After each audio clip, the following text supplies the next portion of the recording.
I am Mohammed Alatar. I'm a Palestinian filmmaker and a researcher. I reside now in Ramallah, in the occupied city of Ramallah in the West Bank. My work usually it's in a human rights. I work on a human rights issue and mainly on the Israeli-Palestinian issue, trying to create a visual narrative for the Palestinian. Corona in Palestine was, in a way, a unique experience. Most people all around the world, they frustrated and they have a hard time dealing with being at home, confined at home. In Palestine, no problem. We've been trained for this. To stay at home for a month or two is no problem. We have done that many times under a lockdown because of the Israeli occupation. But this time it was a bit unique. You know the word under siege. I think most Palestinian in the West Bank felt they like completely under siege, because at the beginning of the crisis, the Jordanian closed the bridge, which is our only way in and out to the outside world, and Israel sealed off the West Bank. No one could enter or leave. So it was it was a deep feeling, being confined, being under siege. It's not like anywhere in the world to have that feeling, because not just the virus, you also under siege by occupation and by people who deciding your life and your future without you having anything to say or to do with what happened to you. So it was really a unique experience in the West Bank. And even now, life start opening up a bit, but still there are so many questions for us. We don't know how to answer it. Like, we don't know when we can leave. We don't know when we can go to Jordan. We don't know if when we can go. I mean, many people, I'm talking about thousands of people, have to go to Jerusalem because most of good hospitals on the Palestinian side are in Jerusalem. But no one is allowed to go to Jerusalem unless, you know, the Palestinian worker that Israel need their service. So it's still a lot of confusion, a lot of anxiety about what's the future hold and what is going to happen. You have to deal with two different governments. You have to deal with the Palestinian Authority, and the Palestinian Authority is an entity out inside this big bubbles of occupation. For example, in Israel now, you will get a ticket if you're not wearing face mask.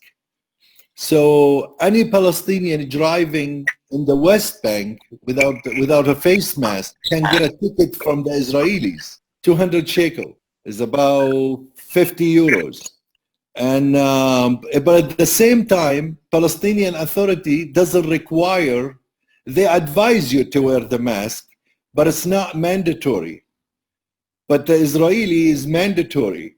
So you're living in the same space under two different rules, two different governments, two different regulation, and you just don't know at certain time who's in charge now. Is it the Palestinian or the Israelis? It's very confusing. It's you know, we're supposed to be an entity on our own, but in reality, whatever goes in Israel is applied to the West Bank too. You know, I mean, it's again, I think it's the uniqueness of the situation of the Palestinian. Right now, I follow the news all over the world. In the beginning of the crisis, I follow Italy. I watch the news conference every day to see what's happening around the world. And now, most country, they afraid like when the lockdown is over, if they will have economy or not. In Palestine, we don't have that question. We're afraid when the lockdown is over if we will have a country or not. It's the Israel and the occupation, they have been very busy during the crisis, arranging for the future what's going to happen. So right now it looks like 42% of the West Bank will be annexed. Yesterday the Secretary of State Pompeo, the American Secretary of State, was here. The first visit for him outside America after the crisis was here to arrange with the Israelis how they're going to annex the West Bank. So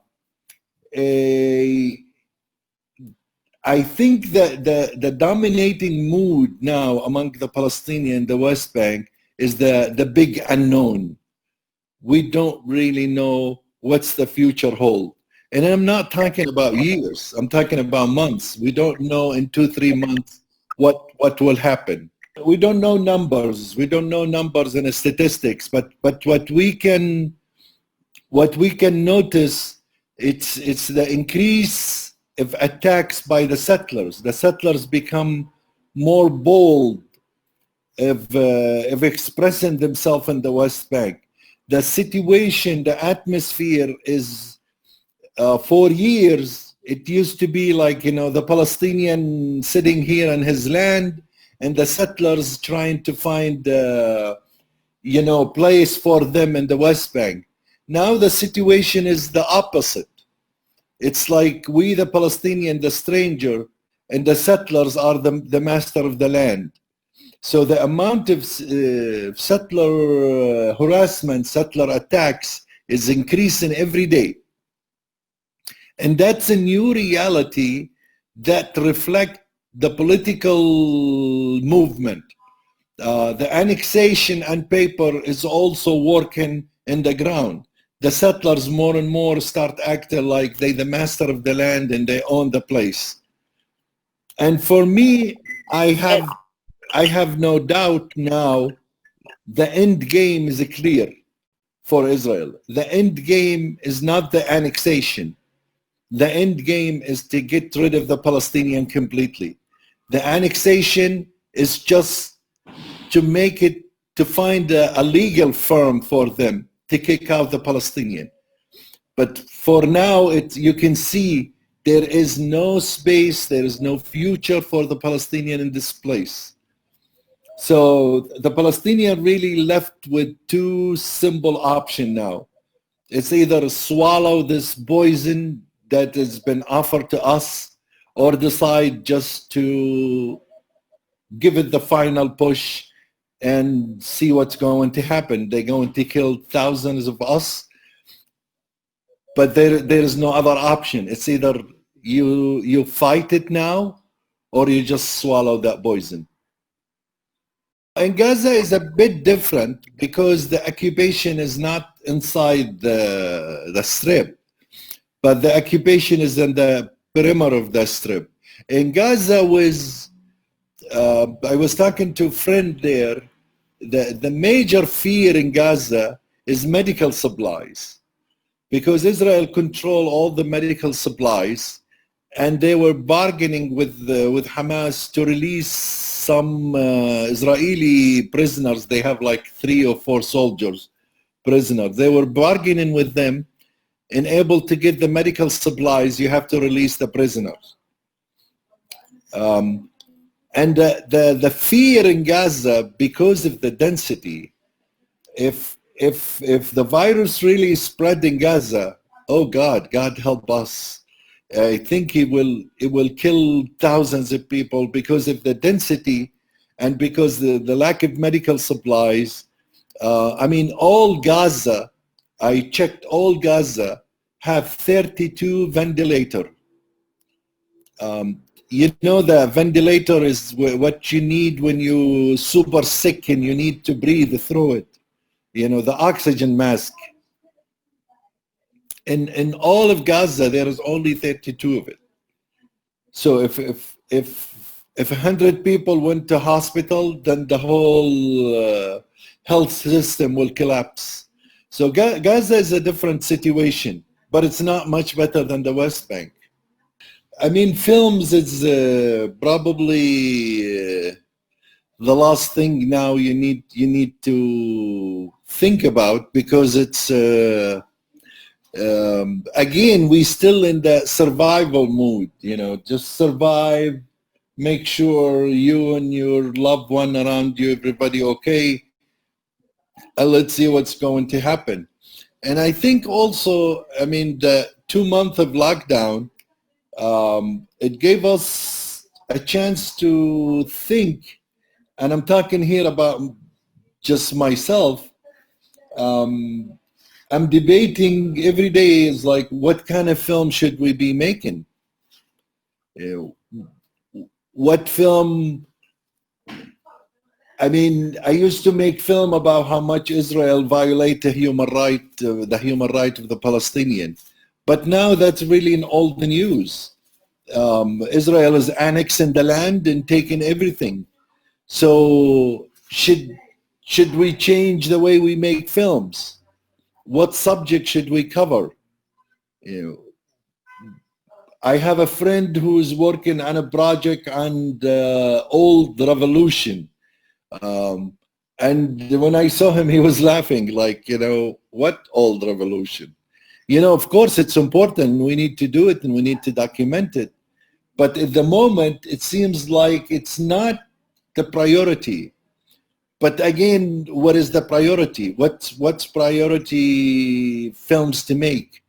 And I think that's a question we'll face everybody. I think also, like a filmmaker in Italy, you know, what kind of films to make after Corona?